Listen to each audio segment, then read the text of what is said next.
브랜드 나이다라는 회사를 운영하고 있고요. 오늘 저는 브랜드에 대해서 말씀드리려고 합니다. 제가 이제 저는 약간 키워드가 필요 없는 남자인데요. 저는 이름이 백진충이고요. 온라인상에 저를 쳐보시면 전국에 저밖에 없기 때문에 페이스북이나 뭐 네이버나 다 저밖에 안 나옵니다. 그래서 한번 쳐보시면 제 페이스북에서 브랜드에 대한 여러 가지 이야기들을 하고 있으니까 혹시 브랜드에 관심이 있으시면 한번 쳐보시면 좋을 것 같고요. 저는 17년 동안 광고 마케팅 일을 했었습니다. 좀 흑색이죠. 참 힘들었습니다. 거의 뭐 12시, 11시 이렇게 들어가 본 적도 그렇게 많이 없었던 것 같아요. 거의 새벽에 들어가고 그러면서 제가 1인 기업을 창업을 했습니다. 예, 핑크빛 한상을 품고 창업을 했는데 생각보다 핑크빛은 아니었던 것 같아요. 제가 한 1년 남짓, 지금 한 1년 한 반개월 정도, 한 15개월, 16개월 제가 창업을 하고 있는데 제가 이렇게 느끼는 게 이렇더라고요. 불비불명, 예, 사기에 나오는 얘기입니다. 새가 3년 동안 울지도 날지도 않았다. 저한테 인고의 시간이 필요하더라고요. 그래서 많은 인고의 시간을 겪으면서 이런저런 생각을 많이 하게 됩니다. 그러면서 제가 깨달은 게 하나 있습니다. 저희 아기가 타는 세발 자전거인데 이런 세발 자전거도 거기에 대한 본질적인 설명서가 있다는 겁니다. 그런데 과연 나는 나에 대한 설명서가 있었던가? 거기에 대해서 고민을 하기 시작했었어요. 그러면서 너 자신을 알라. 옛날부터 이런 분이 저희 소크라테스 선생님께서 너 자신에 대해서 알라라는 본질적인 얘기를 하시더라고요. 그러면서 저는 제가 하고 있는 브랜드에 대해서 고민하기 시작합니다. 과연 나의 본질은 무엇인가? 내가 하는 브랜드라는 것의 본질은 무엇인가 고민했어요. 찾아보니까 창업가들이 성공하는 이유가 5가지가 있는데 생각보다 저희가 생각하지 못했던 게 있더라고요. 아까 이제 김영규 대표님 말씀하셨는데 타이밍이 가장 중요하더라. 200개 업체를 조사했는데 타이밍이 가장 중요했고요. 그리고 생각보다 실패하는 이유가 시장이 원하지 않는 제품.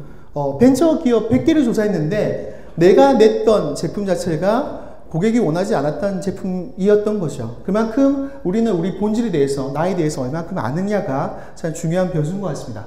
그래서 적절한 시장 타이밍에 고객이 원하는 제품 서비스를 제공하는 것이 가장 큰 성공의 요소인데 그렇다면 브랜드에서 과연 이런 것들은 어떻게 적용이 될 것인가에 대해서 저도 계속 고민하기 시작했습니다. 그러다 보니까 창업이라는 것 자체가 자신과 고객이 공감하는 사업의 가치를 찾고 고객과 더불어 그 가치를 실현해가는 과정이 창업이었는데 브랜딩도 마찬가지였다는 겁니다. 창업과 브랜딩이 똑같았다. 그래서 저는 창업과 브랜딩에 대해서 고민을 했습니다. 창업이 곧 브랜딩이다. 그렇다면 우리 창업가들, 1인 기업도 창업을 하는데 다들 창업을 하시고 또 창업을 앞으로 하시게 될 것인데 그렇다면 나는 어떤 브랜딩을 해야 되는 건지 그리고 브랜딩이라는 것이 무엇인지에 대해서 제가 지금부터 설명을 드리고자 합니다. 전술과 전략이 있습니다. 전쟁에서 나온 용어인데요. 전술은 저희가 당장 내 앞에 있는 적을 쓰러뜨리는 게 전술이고요. 전략이라는 것은 이 경기를 승리로 이끄는 전략입니다. 저희가 흔히 1인 기업가가 되면 눈앞에 닥쳐 있는 일들을 해결하기 급급하죠. 저희는 전술만 하고 있는 거죠. 결국 전술은 눈앞에 승부를 하는 마케팅 기술인데 전략 자체는 장기적인 승부, 결국 브랜드 생존력이라는 거에 대해서 제가 깨닫게 됩니다. 그래서 본질, 결국 에센스, 그리고 자기다움에 대해서 고민을 하게 되죠. 과연 나다움이 무엇인지, 내 본질이 무엇인지, 여러분들의 본질을 찾는다는 것이 결국 브랜딩이고 그런 것들이 창업으로 이어갈 수 있다라는 말씀을 제가 드리고 싶고요. 기표와 기라는 영역이 있습니다. 보여지는 것과 내재되어 있는 것, 그리고 브랜딩이라는 것은 내재되어 있기 때문에 그런 것들이 여러분들이 하는 모든 것들, 서비스에 대한 경험, 제품에 대한 경험들 자체를 고객에게 어떻게 인지시켜 주느냐, 그것이 브랜딩이라고 보고요. 애플 같은 경우는 기능이 많고 그냥 작은, 그리고 좀 세련된 핸드폰일 뿐이죠. 하지만 그들은 think different라는 얘기를 합니다. 새롭게 생각해라. 우리는 혁신이다. 그렇기 때문에 저희는 애플에 열광을 하는 거죠. 그 내면에 있는 것들을 브랜딩화 시킨 겁니다.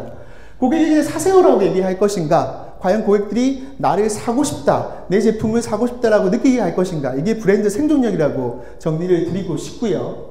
이런 것들, 내 본질에 대해서 자꾸 고민해 보셨으면 좋겠습니다.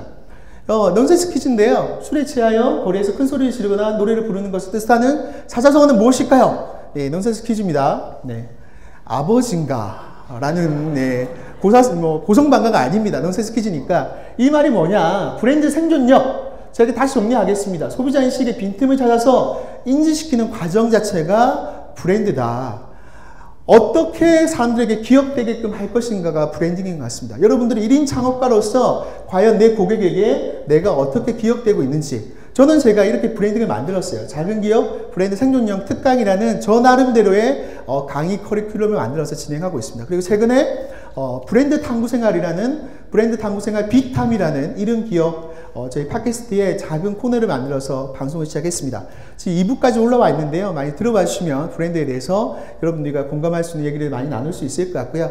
다시 한번 마지막으로 말씀드릴게요.